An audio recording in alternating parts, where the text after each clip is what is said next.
Bonjour à toutes et à tous, j'espère que vous allez bien. Aujourd'hui, on va essayer de répondre aux activités de la page 14, livret de l'élève, l'heure de français. On commence d'abord par lire les trois grands titres. Premier titre, reconstituer un fait divers. Deuxième titre, réécrire un fait divers.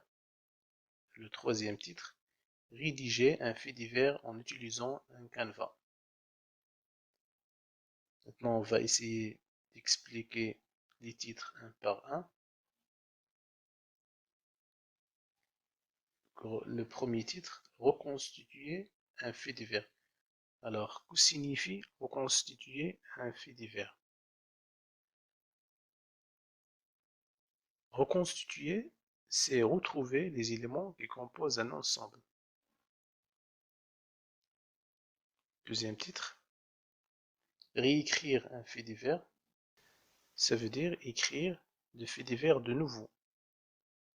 Troisième titre, rédiger un fait divers en utilisant un canevas. Rédiger, ça veut dire écrire avec soin, avec intention, un fait divers, en utilisant un canevas. Un canevas veut dire, par exemple, le canevas d'une histoire ou bien d'un livre, c'est le résumé ou le scénario de l'histoire.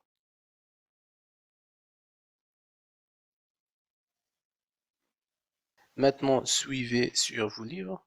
Je vais lire le premier texte. Un mariage et un enterrement. Johannes Franssen est mort 2 jours avant le mariage de sa petite fille, mais sa famille a décidé qu'il assisterait quand même aux épousailles.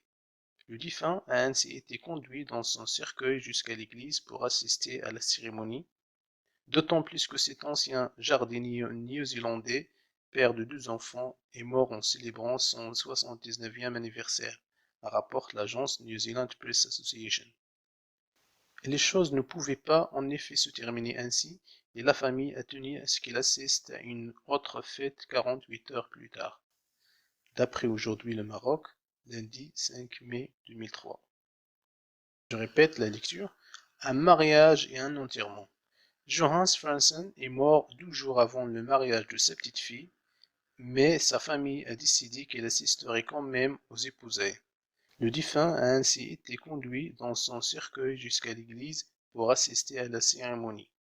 D'autant plus que cet ancien jardinier néo-zélandais, père de 2 enfants, est mort en célébrant son 79e anniversaire, rapporte l'agence New Zealand Press Association.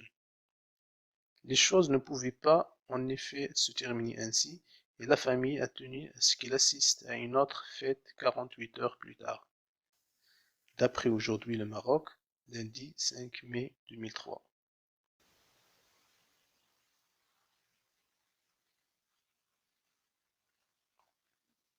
Alors, quel est le titre du texte?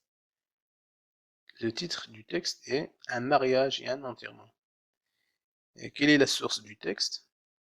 La source du texte est D'après Aujourd'hui le Maroc, lundi 5 mai 2003.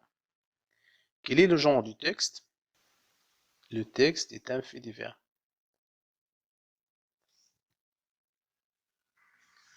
Maintenant, on va répondre aux questions qui, quoi, quand, où. Alors qui? Johannes Franssen, 79 ans, et sa famille, 2 enfants, sa petite fille. Quoi? Un mort assiste à un mariage de sa fille. Quand? 12 jours après sa mort. Où?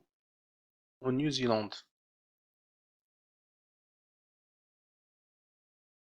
On passe maintenant à la deuxième activité, réécrire un fait divers.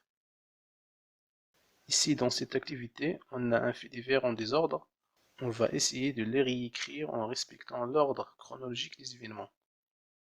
Alors, la consigne est réécrit ce récit en respectant l'ordre chronologique selon lequel se sont déroulés les événements. Commence par le 25 mai et remplace convenablement les dates soulignées par les indicateurs de temps suivants, la semaine d'après, le lendemain. Alors, la réponse est le 25 mai, une dizaine de brebis ont été égorgées dans la haute vallée de Vésubie. Le 1er juin, dans la même région, on a trouvé les cadavres de 2 chamois. Vendredi 2 juin, un mouflon a été découvert affreusement mutilé dans le parc national de Mercantour. Maintenant, on va remplacer les dates soulignées par les indicateurs de temps suivants. La semaine d'après, le lendemain. Le 25 mai, une dizaine de brebis ont été égorgées dans la haute vallée de Vesubie. La semaine d'après, dans la même région, on a trouvé les cadavres de 2 chamois. Le lendemain, un mouflon a été découvert affreusement mutilé dans le parc national de Mercantour. Je retiens, quand on écrit un fait divers, on doit penser à mentionner clairement l'ordre chronologique des événements et veiller à ce que le lecteur puisse répondre facilement aux questions qui, quoi, quand, où. On passe maintenant à la troisième activité, rédiger un fait divers en utilisant un canevas. D'abord, on va lire le texte. Sauvez mon bébé, il ne respire plus. Ces mots, c'est une maman de 31 ans en état de panique qui l'écrit au policier lui ordonnant de stopper son véhicule le mercredi 10 février, alors qu'il réalise un contrôle routier à un rond-point de Coulommiers en région parisienne. Dans un siège bébé, il découvre une fillette née en janvier qui ne respire plus. Immédiatement, l'un des policiers, un ancien pompier de Paris, prend le nourrisson dans ses bras et lui pratique des massages cardiaques. Ensuite, l'ancien sapeur-pompier aidé d'un collègue emmène très vite le bébé à l'hôpital de Coulommiers. Pendant ce temps, la maman et ses 2 enfants de 4 et 9 ans sont pris en charge par les autres policiers. Ils apprennent par radio que la petite fille a rouvert les yeux grâce au massage cardiaque des policiers secouristes dès son arrivée à l'hôpital. Le nourrisson est aujourd'hui tiré d'affaire. On va répondre maintenant aux questions qui, quoi, quand, où, pourquoi. Alors qui? Une maman de 31 ans et 3 enfants, un nourrisson d'1 mois, 2 enfants de 4 et 9 ans, 10 policiers, parmi eux un policier ancien pompier de Paris. Quoi? Un policier ancien pompier sauve un nourrisson en lui pratiquant des massages cardiaques. Quand? Le mercredi 10 février, ou à Coulommiers, en région parisienne. Pourquoi? Le policier a pratiqué des massages cardiaques parce qu'il a estimé que sans ce geste de premier secours, le nourrisson serait mort avant d'arriver à l'hôpital. Maintenant, on passe à la deuxième question. À ton tour, rédige un fait divers en suivant ce canevas et en t'inspirant de l'un de ces titres. Le premier titre, une bonbonne de gaz explose dans un appartement heureusement vide. Deuxième titre, un chat réveille sa maîtresse alors que sa maison est en feu.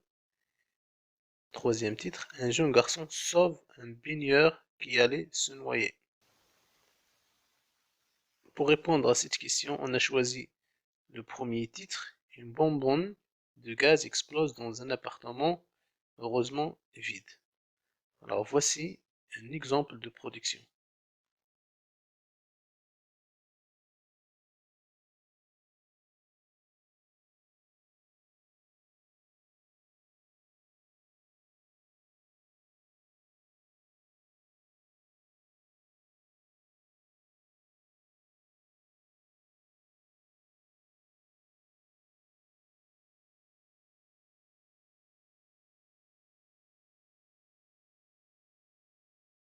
لا تنسوا الإعجاب بالفيديو والاشتراك في القناة تشجيعا لنا لنستمر بنشر المزيد إن شاء الله.